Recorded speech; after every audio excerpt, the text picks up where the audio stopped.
Pregnancy के 9 महीने के दौरान बैक पेन होना बहुत ही कॉमन प्रॉब्लम है।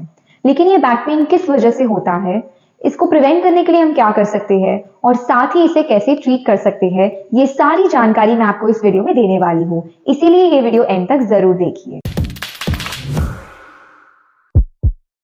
हेलो फ्रेंड्स, मैं हूँ doctor Dhwani Jain and welcome back to my channel health and wealth. Back pain होने के तो बहुत सारे कॉजेज हैं, लेकिन प्रेगनेंसी के दौरान 3 मेन कॉजेज है। सबसे फर्स्ट, प्रेगनेंसी के दौरान कुछ हार्मोन्स की वजह से हमारी बॉडी के लिगामेंट्स लूज और स्ट्रेच हो जाते हैं ताकि हम लेबर के लिए प्रिपेयर हो जाएं। लेकिन इसकी वजह से हमारे जो जॉइंट्स है उसकी स्टेबिलिटी रिड्यूस हो जाती है, जॉइंट्स और बैक पर स्ट्रेन पड़ जाता है और बैक पेन हो सकता है। सेकेंड रीजन, प्रेगनेंसी के दौरान पेट बढ़ने लगता है क्योंकि बच्चा जैसे जैसे ग्रो होगा पेट बढ़ जाएगा और उसके कारण हमारी सेंटर ऑफ ग्रेविटी आगे आ जाती है और इसकी वजह से हमारी बॉडी की अलाइनमेंट में प्रॉब्लम हो सकती है और साथ ही आपके बैक पे स्ट्रेन आ सकता है और इसीलिए बैक पेन हो सकता है। And third cause can be posture. Pregnancy के दौरान अगर आपका पोस्चर सही नहीं है, वेदर आप बैठ रहे हो, कुछ काम कर रहे हो, इवन आप लेट रहे हो, तो भी आपको बैक पेन हो सकता है। बैक पेन को कैसे ट्रीट करते हैं उसके पहले हम जानते हैं कि बैक पेन को हम कैसे प्रिवेंट कर सकते हैं। कुछ टिप्स मैं आपसे शेयर करने वाली हूँ जो आपको ध्यान रखनी है थ्रू आउट योर प्रेगनेंसी ताकि आपको बैक पेन ना हो, और अगर ऑलरेडी बैक पेन है तो आपका जल्द से जल्द बैक पेन ठीक हो जाएगा। सबसे फर्स्ट टिप है लिफ्टिंग टेक्निक्स। अगर आपको फ्लोर से कुछ भी वजन उठाना हो या कुछ नॉर्मल चीज भी उठानी हो, से फॉर एग्जाम्पल एक पेन गिर गई है और आपको पेन उठानी है, तो मेक श्योर आप आपके कमर से ना झुके, आपकी स्पाइन से नहीं झुकना है, बल्कि आपके नीज से झुक के आपको पकड़ना है इस तरह। तो इन सिंपल वर्ड्स, प्रेगनेंसी में your knees or your back, यानी कि आपको नीज को बेंड करते हुए झुकना है, आपकी स्पाइन स्ट्रेट रहनी चाहिए। ये क्यों करना है? ताकि सारा प्रेशर जो बैक पर बनता है वो नीज पर आ जाए और बैक पेन आपको ना हो। सेकंड टिप है पोस्चर। भले आप बैठे हो, लेटे हो, कुछ भी काम कर रहे हो, पोस्चर मेंटेन करना बहुत ही ज्यादा जरूरी है टू प्रिवेंट बैक पेन। सबसे पहले सिटिंग। आप अगर टीवी देख रहे हो या ज्यादा देर के लिए कुछ काम करते हुए आप बैठे हो, तो मेक श्योर आपके बैक के पीछे एक पिलो जरूर है, या अगर आपको बैक सपोर्ट खरीदना है तो आप वो भी खरीद सकते हैं, उसकी लिंक मैं बायो में दे दूंगी। ये बैक सपोर्ट यूज करने से आपके बैक स्ट्रेट रहती है और बैक पर कोई भी प्रेशर नहीं बनता है, जिसके कारण आपको बैक पेन नहीं होगा। सेकेंडली, अगर आपको किचन में बहुत देर तक खड़े रहना पड़ता है कुकिंग करते वक्त, या फिर आपको बर्तन धोने पड़ते हैं, सो मेक श्योर आपका जो एक पैर है वो आप एक टेबल पे रखे, छोटा सा जो स्टूल होता है उसके ऊपर आप रखें और फिर आप खड़े रहकर काम करिए। इससे क्या होता है, बहुत लोगों को जो शायटिका की तकलीफ होती है, बैक पेन की तकलीफ होती है, वो नहीं होगी। लास्टली, अगर आपको आपके घर पे स्वीपिंग करना है, यानी कि झाड़ू लगाना है, पोछा लगाना है, सो मेक श्योर आप आपके बैक से ना झुक के, बल्कि आप आपके नीज से झुक के कर सकते हैं, या आप एक लॉन्ग हैंडल वाला मॉप या ब्रूम ला सकते हैं। नीज से आप झुकते हैं तो डक वॉकिंग होता है, which is also a very good exercise through out your pregnancy. Last tip रहेगी आपकी sleeping posture, mattress and pillow. Pregnancy के 4 से 5 महीने बाद आपको बैक पे सोना मना है। आप इधर लेफ्ट साइड पे सो सकते हैं या राइट साइड पे सो सकते हैं। लेफ्ट साइड पे यूजुअली प्रेफर किया जाता है, जिससे आपका ब्लड फ्लो जो है वो अच्छे से बना रहे। अब जब आप साइड पे सोते हैं, आपको पिलो यूज करना है और पिलो में 2 चीजें याद रखनी है। सबसे पहले तो वो एक मीडियम साइज का होना चाहिए, यानी कि मीडियम थिकनेस का होना चाहिए, और सेकेंडली वो एक फर्म पिलो होना चाहिए, यानी कि ना ज्यादा सॉफ्ट ना ज्यादा हार्ड होना चाहिए। अब थिकनेस आपको कैसे पता चलेगी? क्या करना है, आप जब लेटेंगे और जब आपका पिलो आप आपके सर के यहाँ रखेंगे, सबसे पहले मेक श्योर आपका जो सर है वो इस तरह नीचे ना झुके, एंड सेकेंडली मेक श्योर आपका सर इस तरह ऊपर ना झुके, यानी कि आपका जो सर है और आपकी बॉडी है वो एक लाइन में होनी चाहिए, और अगर वैसा है तो वो पिलो आपके लिए परफेक्ट है। नेक्स्ट, आप ध्यान रखिए जब आप साइड में लेटते हैं, आप दोनों नीज के बीच में भी एक पिलो रख सकते हैं, जस्ट टू मेक श्योर कि आपकी बॉडी की अलाइनमेंट सही हो और आपको कंफर्टेबल फील हो। इसके बाद मेक श्योर आपकी जो मैट्रेस है, जिस बेड पर आप सोते हैं, वो एक फर्म क्वालिटी की मैट्रेस हो। अगेन, ना ज्यादा सॉफ्ट ना ज्यादा हार्ड, एकदम फर्म होनी चाहिए। ये क्यों इंपॉर्टेंट है? क्योंकि ज्यादा हार्ड मैट्रेसेस या ज्यादा जो अंदर चली जाती है दबने वाली मैट्रेसेस की वजह से भी बैक पेन हो जाता है। और इसीलिए मेक श्योर आप एक मैट्रेस जो है वो अच्छी क्वालिटी की यूज कर रहे हैं। ऑल्सो एवरी 6 मंथ ये मैट्रेस आपको फ्लिप करनी है, यानी कि अगर आप इस तरफ सोए हो, इस साइड पे सोए हो, 6 महीने के बाद आपको मैट्रेस फ्लिप कर देनी है। ये सारी चीजें करने से आपको जरूर बैक पेन में आराम मिलेगा। अब ये तो रही प्रिवेंशन की बात, लेकिन इसके साथ साथ आपको इसके ट्रीटमेंट के लिए कुछ एक्सरसाइजेस करना बहुत जरूरी है। अब मैं इसमें 5 एक्सरसाइजेस आपको बताने वाली हूँ, लेकिन ये 5 एक्सरसाइज आपको बैक पेन हो या ना हो करनी ही चाहिए। प्रेगनेंसी के दौरान आपको एक्सरसाइजेस जरूर करनी चाहिए, चाहे वो योगा हो, पिलाटेस हो, बॉल एक्सरसाइजेस हो या कोई भी एक्सरसाइज हो।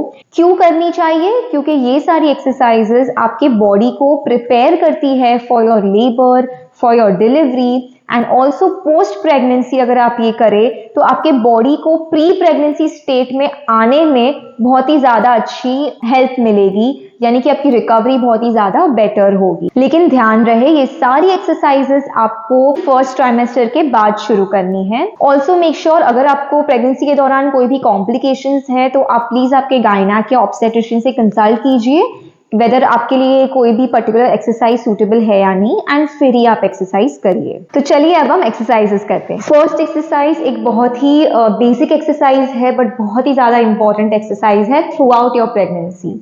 ये है कोर एक्टिवेशन। इसके लिए आपको क्या करना है, इस तरह लेट जाना है आपके बैक पर। ध्यान रखिए मैंने आपको बोला था कि आप बैक पे ज्यादा लेट नहीं सकते आपके प्रेगनेंसी में, लेकिन एक्सरसाइजेस के लिए आप 5-10 मिनट लेट सकते हैं। इस पोजीशन में लेटने के बाद आपको आपका पेट जो है वो अंदर खींचना है। ये एरिया जो है वो आपको अंदर खींचना है, यानी कि फ्लोर की तरफ खींचना है। खींचने के बाद 5 सेकेंड्स के लिए होल्ड करना है, 1 2 3 4 5 एंड देन रिलैक्स। ध्यान रखिए इसमें आपको 2 मिस्टेक्स हो सकती हैं। सबसे पहले ब्रेथ होल्ड नहीं करना है, यानी कि सांस पकड़कर नहीं रखनी है, सांस नॉर्मल चलने देनी है। एंड सेकेंड मिस्टेक, आपको सिर्फ पेट अंदर लेना है, आपके बटक्स या आपके शोल्डर्स इस तरह टाइट नहीं करने हैं, या आपके थाइज इस तरह टाइट नहीं करनी है, आपका सर ऊपर नहीं आना चाहिए। एवरीथिंग शुड बी रिलैक्स, सिर्फ आपका पेट आपको अंदर लेना है। 5 काउंट्स के लिए होल्ड करना है एंड देन रिलैक्स। ऐसे आप 10 to 15 रेपिटेशंस के लिए कर सकते हैं। नेक्स्ट एक्सरसाइज के लिए आपको इसी पोजीशन में लेटना है। ये पोजीशन में क्या करना है, हल्का सा पेट अंदर लेना है, हाथ साइड में रहेंगे और हिप्स को धीरे धीरे धीरे करके इस तरह उठाना है। आप जितना ऊपर ला सके उतना आपको ऊपर लाना है।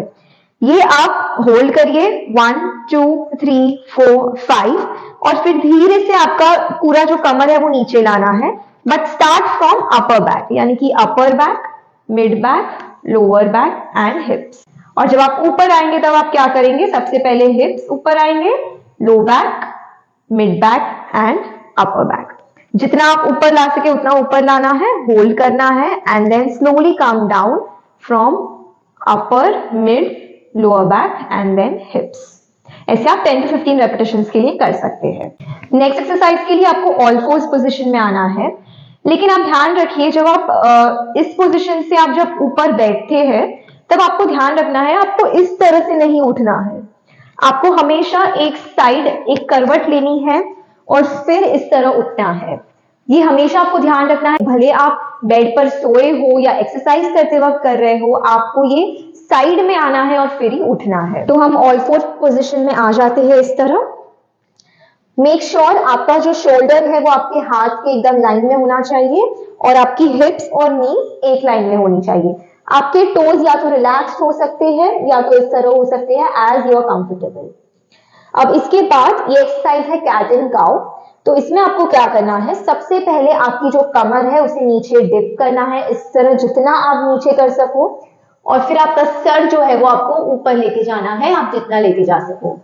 ये पोजीशन को 5 सेकेंड्स के लिए होल्ड करना है, 1 2 3 4 5। अब इसके बाद आपको धीरे धीरे नीचे देखना है और कमर ऊपर उठानी है। तो पहले आप नीचे देखेंगे, अपर बैक ऊपर आ रही है, मिड बैक ऊपर आ रही है, लोअर बैक ऊपर आ रही है एंड सर नीचे है। ये अगेन आपको 5 सेकेंड्स के लिए होल्ड करना है, 1 2 3 4 5 and then back to the previous position. इस तरह बैक डिप होगी एंड फिर आपको ऊपर देखना है। सिमिलरली नीचे देखते हुए बैक को कर्ल करना है एंड फिर ऊपर आना है। ये आप 10 to 15 रेपिटेशंस के लिए करेंगे। नेक्स्ट एक्सरसाइज भी इसी पोजीशन में रहेगी। This is called bird dog. इसमें आपको क्या करना है, पेट हल्का सा अंदर लेना है और फिर एक हाथ और ऑपोजिट पैर ऊपर लेना है। मैं दिखा देती हूँ किस तरह। सो पेट मैंने अंदर ले लिया हल्का सा। अब मेरा लेफ्ट हैंड ऊपर है और राइट लेग ऊपर है। ये पोजीशन अगर आप होल्ड कर पाते हो तो गुड, अगर होल्ड नहीं कर पाते हो तो सिर्फ ऊपर और नीचे करना है, यानी कि ऊपर एंड नीचे। एंड अगर आप होल्ड कर पाते हो so hold for 5 counts, 1 2 3 4 5 and relax. Starting में अगर आपको डर लग रहा है कि मेरा बैलेंस छूट जाएगा, आप क्या कर सकते हैं, आप सिंगल सिंगल कर सकते हैं, यानी कि पहले सिर्फ आप हाथ ऊपर कर सकते हैं, होल्ड कर सकते हैं 5 काउंट्स के लिए, रिलैक्स कर सकते हैं दोनों हाथ, और फिर आप पैर के लिए कर सकते हैं इस तरह, होल्ड कीजिए 5 काउंट्स के लिए एंड देन रिलैक्स। वंस आप इसमें कंफर्टेबल हो फिर आप ऑल्टरनेट हैंड एंड लेग्स पर आ सकते हैं इस तरह। फर्स्ट विदाउट होल्ड्स करिए and then as you are confident and comfortable आप विथ होल्ड्स भी स्टार्ट कर सकते हैं। ये अगेन आपको 10 to 15 रेपिटेशंस के लिए ईच साइड करना है। अब लास्ट एक्सरसाइज है चाइल्ड्स पोज। इसमें आपको क्या करना है, इस तरह वज्रासन की पोजीशन में बैठ जाना है। आपके टोज टच रहेंगे, हील्स के बीच में थोड़ा गैप रहेगा और आपके बम्स हील्स पर रेस्ट रहेंगे। थोड़ा सा नीज के बीच में गैप रखना है क्योंकि आपका पेट के लिए आपको स्पेस देना जरूरी है। अब आपको स्लोली स्लोली इस तरह स्लाइड करते हुए नीचे जाना है, आप जितना जा सके। हो सकता है कि आप इतना ही पहुंच पा रहे हैं, आपका टमी रेस्ट्रिक्ट हो रहा है या कोई भी रीजन की वजह से आप इतना ही पहुंच पा रहे हैं, इट इज ओके, ठीक है। अगर आप और नीचे जा पा रहे हैं तो और आपको नीचे जाना है। आपके हाथ आप नीचे टच कर सकते हैं, सर नीचे टच कर सकते हैं एंड रिलैक्स कंप्लीटली। ये पोजीशन 5 to 10 सेकेंड्स के लिए आपको होल्ड करनी है एंड देन उसी तरह ड्रैग कर करके आपको ऊपर आना है। इसमें ध्यान रखिए जब आप नीचे जाते हैं, मेक श्योर आपका जो हिप्स है वो इस तरह आप ऊपर ना ले, आपके हिप्स नीचे टच होने चाहिए आपकी हील्स को। अगर ऊपर आएंगे तो कोई फायदा नहीं है ये एक्सरसाइज का, ठीक है। तो आपको नीचे ही रखना है और यहां से आप जितना स्ट्रेच हो सके आपके बैक से उतना आपको स्ट्रेच होना है और नीचे आना है। ये अगेन आप 5 to 10 रेपिटेशंस के लिए कर सकते हैं। तो ये थी सारी जानकारी बैक पेन ड्यूरिंग प्रेगनेंसी के बारे में। मैंने सिर्फ 5 एक्सरसाइजेस बताई है क्योंकि सारी एक्सरसाइजेस एक वीडियो में बताना बहुत ज्यादा डिफिकल्ट है। सो इसीलिए अगर आपको मेरे साथ ऑनलाइन प्रेगनेंसी एक्सरसाइज के क्लासेस चाहिए तो आप मुझे कमेंट कर सकते हैं या तो मेरे ईमेल आईडी जो डिस्क्रिप्शन में है उस पर मुझे मैसेज कर सकते हैं and then we can discuss कैसे करना है। आई होप आपको ये वीडियो हेल्पफुल लगे और अगर आपको ये अच्छी लगे तो जरूर इसे लाइक कीजिए, कमेंट कीजिए, शेयर कीजिए अपने दोस्तों के साथ एंड सब्सक्राइब करना मत भूलिए। आपका एक लाइक, शेयर एंड सब्सक्राइब मुझे बहुत ही ज्यादा मोटिवेट करता है और वीडियोस बनाने के लिए, इसीलिए प्लीज सपोर्ट मी। फ्यूचर में कोई भी टॉपिक्स पर आपको वीडियोस देखनी है तो जरूर मुझे कमेंट बॉक्स में कमेंट कीजिए and I will come back with one soon. Till then keep moving and stay fit.